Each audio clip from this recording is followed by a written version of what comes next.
Good morning, Seed family, in the class of 2021.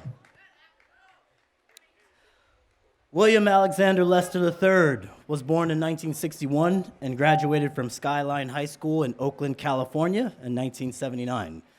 He was awarded a Regents Scholarship to attend the University of California, Berkeley, where he earned his Bachelor of Science degree in Electrical Engineering and Computer Science in 1984. Before becoming a professional race car driver, Mr. Lester spent 15 years working initially as a computer scientist and then as a software development project manager for Hewlett-Packard. But he left HP at 37 years of age to pursue his true passion of becoming a professional race car driver. Lester eventually competed in NASCAR and also raced sports cars professionally.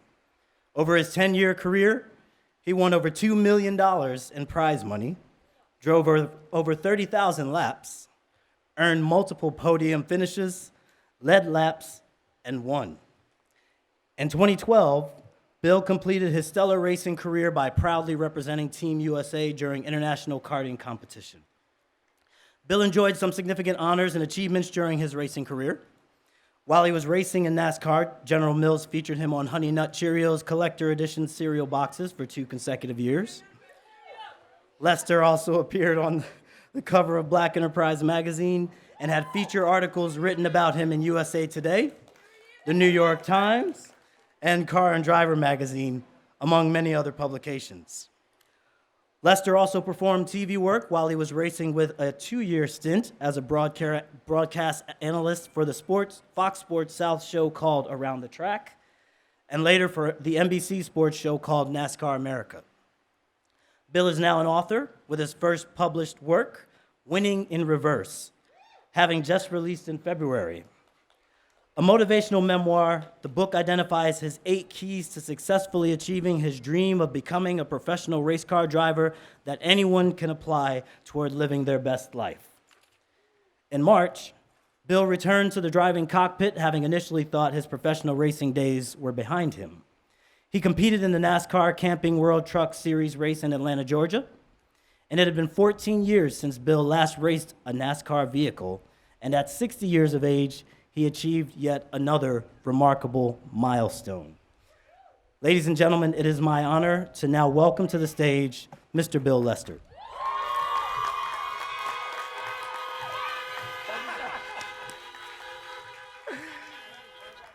Thank you, Dr. Washington. You know, I'm not sure whether or not I can follow all the great things that have been said to you guys, you students, you graduates today. It's been tremendous. I am really in awe of such an accomplished class. But yes, I'm not sure whether or not I should speak with you or try to line up one of these race cars and give you guys rides around the track. What do you think about that? I'm not sure we could do that today, but I want to congratulate and commend you guys on your achievements. I also want to recognize the parents and guardians for the commitment and sacrifice that you have performed in honor of your students and your kids to get to where they are. The great thing about where we are right now is that honorees, students, graduates, you're on the path to living out your dreams. It's amazing when I heard about the core values that the Seed School has. They parallel the 8 strategy. I'm going to compete with the airport, but it's amazing how much they parallel the 8 keys to my being successful in living my dream.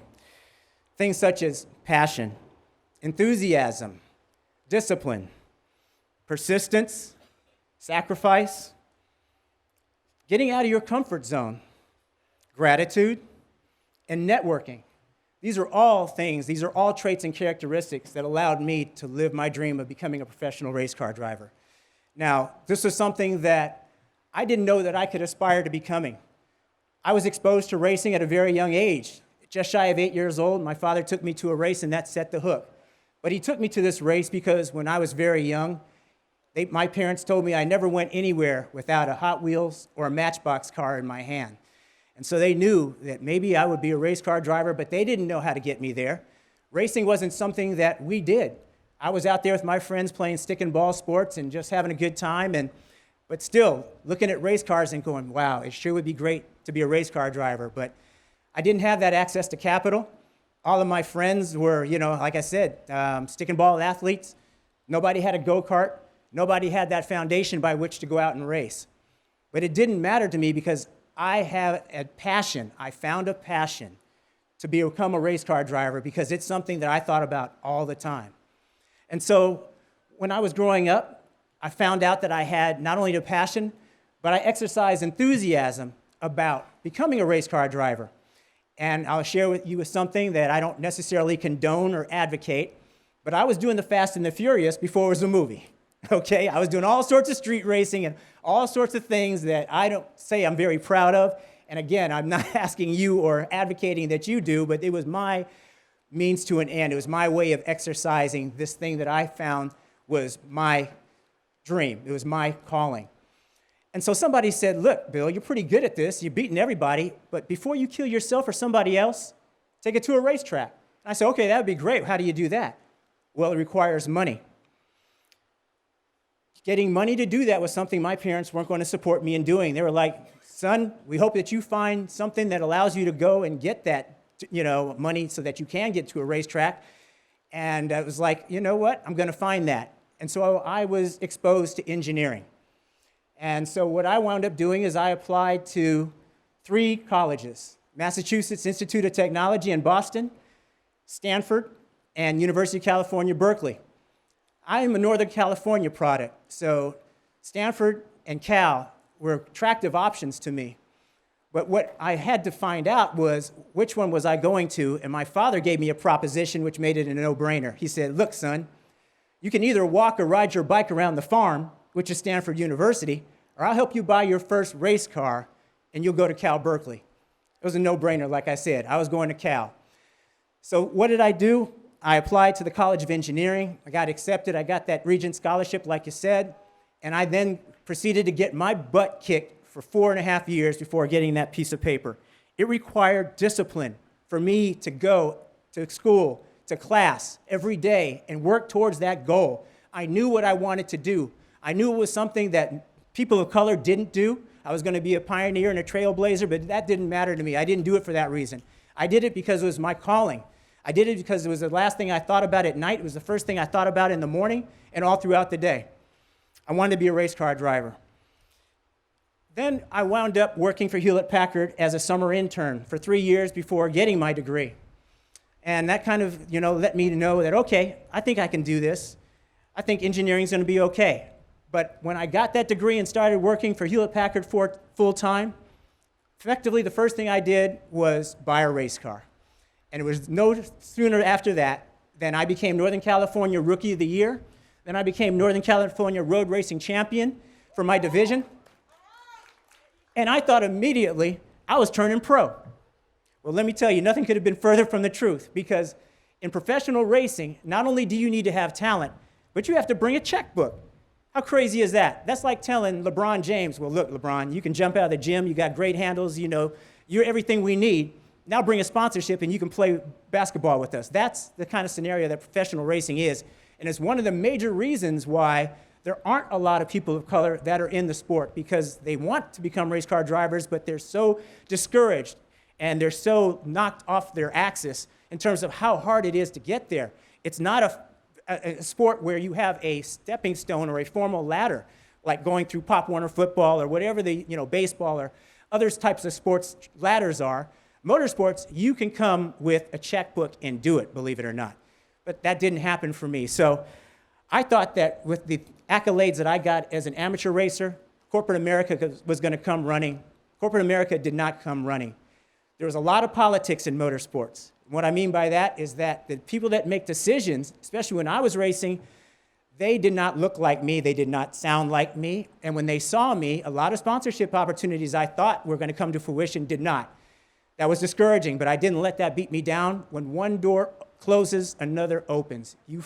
You find a way to make it happen. You go through the back door if you have to. That's exactly right.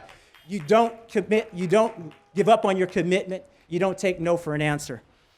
But it was very difficult because I was successful by everybody else's definition but my own as an engineer.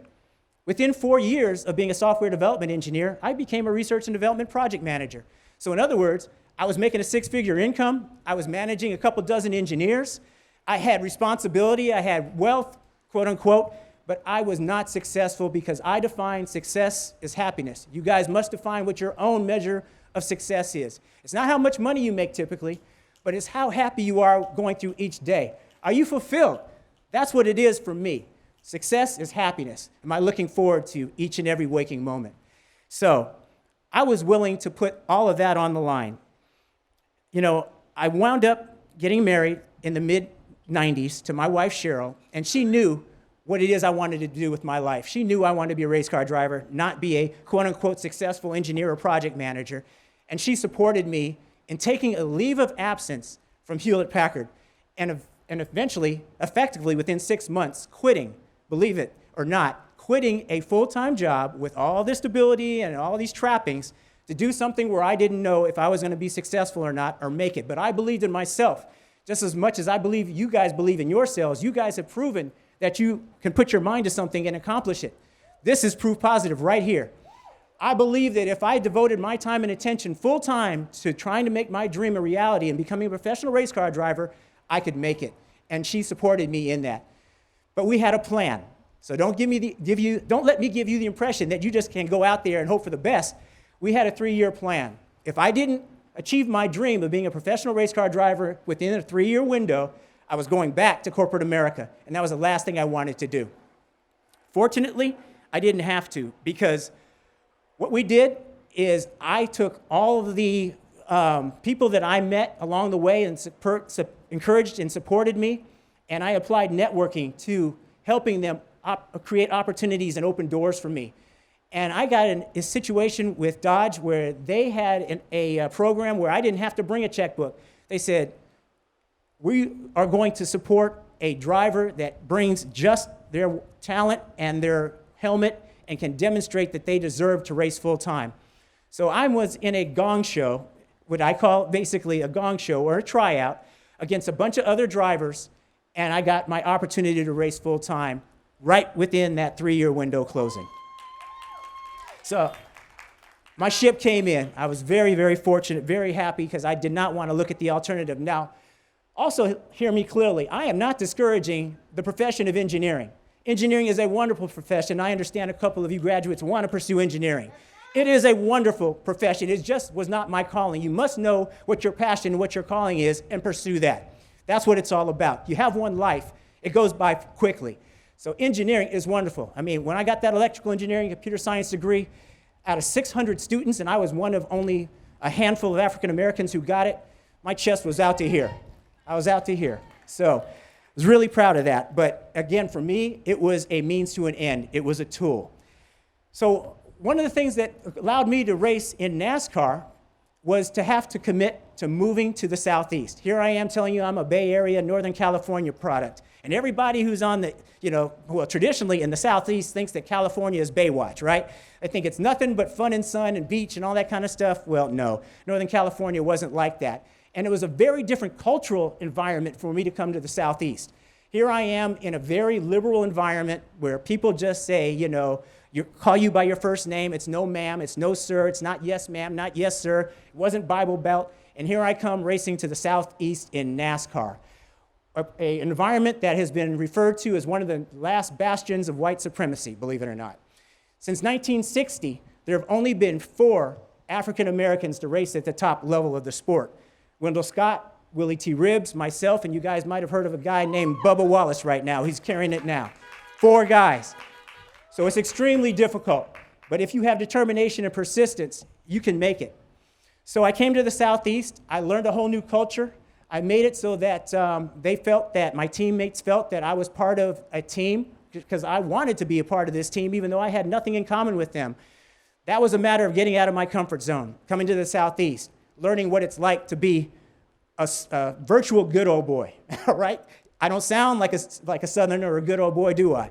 But I mean, I was changing my lingo, my dialect. I was speaking in very simple yes-no terms. I was not using multi-syllabic language. I would say things like diabolical, and they would look at me like I had 2 heads, right? So again, what I was doing is building that teamwork, using that networking to be successful. And lo and behold, I had a 10-year career as a professional race car driver, something that, who knows, at 8 years old, I would have never believed it could have happened. So I've been very fortunate. I was able to live my dream, and I'm here very proudly looking at you guys in the audience and you women and saying that I am in elite company because you are now on the path to living your dreams. I commend you. I congratulate you. I look forward to the things that you bring to the future into this country. Comes hopefully, very soon. Congratulations. The